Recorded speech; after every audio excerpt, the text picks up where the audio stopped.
کچھ عورتیں ہوتی ہیں جو مرد بھی ہوتے ہیں, عورتیں بھی ہوتی ہیں جو اولاد پیدا کرنے کی صلاحیت نہیں رکھتے. جیسا قرآن مجید نے ذکر کیا کہ بعض انبیاء تھے, ان کی بیویاں اولاد پیدا کرنے کی صلاحیت نہیں رکھتی تھیں, عاقر تھیں, یعنی بانج.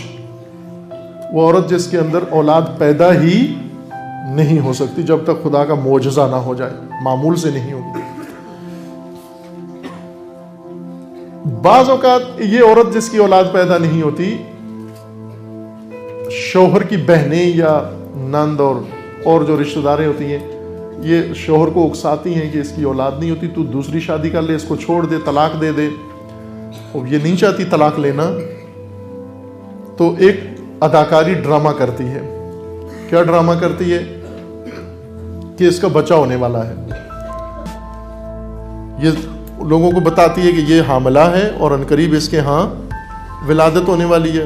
پھر ناگہان کہیں گے کہ جی وہ بچہ ضائع ہو گیا, حادثہ ہوا, کسی نے تعویذ کر دیا, ایکسیڈنٹ ہو گیا جس میں وہ بچہ ضائع ہو گیا, تاکہ وہ جو بن رہا ہے اس کے خلاف ماحول اس سے نجات پائیں. اس کو کہتے ہیں بانج عورت کا درد ذہ کی اداکاری کرنا. درد ذہ یعنی بچے کی ولادت کے وقت جو ماں کو درد ہوتا ہے اس کو درد ذہ کہتے ہیں. یہ علامت ہے کہ ابھی اس کے ہاں ولادت ہونے والی ہے.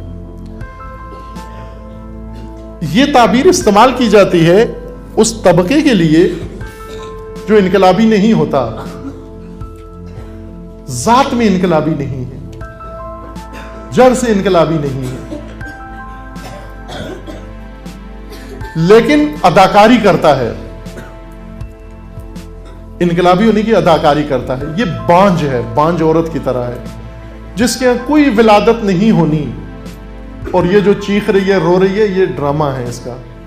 اس کے یہاں بچہ ہو ہی نہیں سکتا, یہ کیسے چیخ رہی ہے کہ بچہ ہونے والا ہے. اسی طرح کچھ قوم کے سامنے آ کر لوگ اس عورت کی طرح چیختے ہیں, چلاتے ہیں. درد قوم ہے, بہت شدید درد قوم ہے. ان کو اتنا درد ہے قوم کا کہ عنقریب قوم کے لیے ایک نظام متولد ہونے والا ہے ان کے پیٹ سے. یہ اداکاری ہے ساری, کوئی درد نہیں ہے. یہ بانج عورت کا ڈرامہ ہے, بانج عورت کا, کہ اس کے ہاں بچہ پیدا ہو رہا ہے.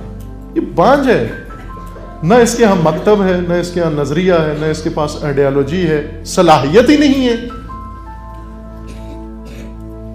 اس کے پاس وہ متاع نہیں ہے, وہ سرمایہ نہیں ہے جس سے انقلاب بنتا ہے, وہ پیدا ہوتا ہے. یہ کیسے اداکاری کر رہے ہیں؟